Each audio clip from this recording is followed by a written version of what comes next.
In this video, we'll be talking about American foreign policy. There's going to be a couple of these, so make sure you watch them all, because there's a lot, so I tried to split them up, so you didn't get bored just listening to me talk the whole time. Yay! Okay, so we're going to go through a timeline of American foreign policy, but first we need to talk about the different motivations for foreign policy, which are imperialism, nationalism, and militarism. So imperialism is the forming and maintaining an empire by conquest and domination. Nationalism is a devotion to one's nation or intense patriotism. And militarism is maintaining a standing military presence and using that military to further foreign policy goals. So now we'll go into our timeline, seeing how American foreign policy has changed over the years. So we'll start with the legacy of colonial times and move into early foreign policy, which will lead us into World War I, World War II, the Cold War, and then the post-Cold War, which will bring us up to where we're at today.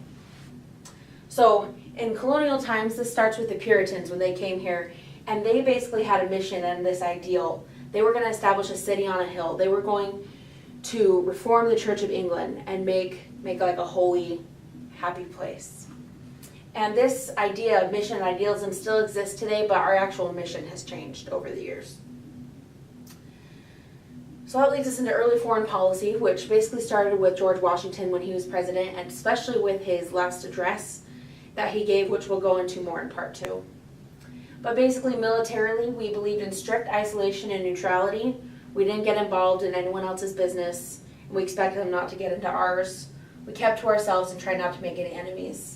And we really believed in the Monroe Doctrine, which we'll talk more about in part 2. Economically, we did participate in trade with foreign countries, but we made sure to not be pulled into European affairs.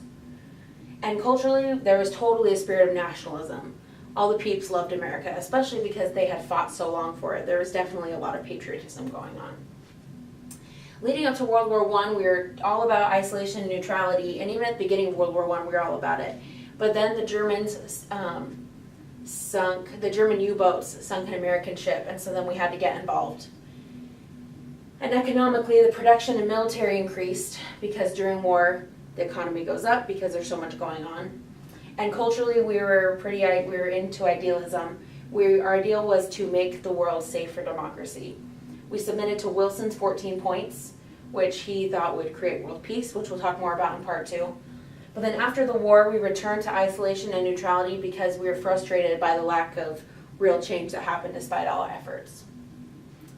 Going into World War II, we again tried to stay out of it, but after Pearl Harbor was bombed, we had to jump right in again. But economically, this was a good decision because it saved us from the Depression.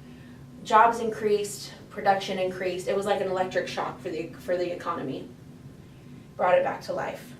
Culturally, we were all about intervention, but this time we had a mission. It was to protect our allies and the rest of the world from future military aggressions. As a result, America came out of the World War II as a superpower and was known as a peace broker throughout the world. Going into the Cold War, it was a nuclear arms race with the Soviet Union militarily.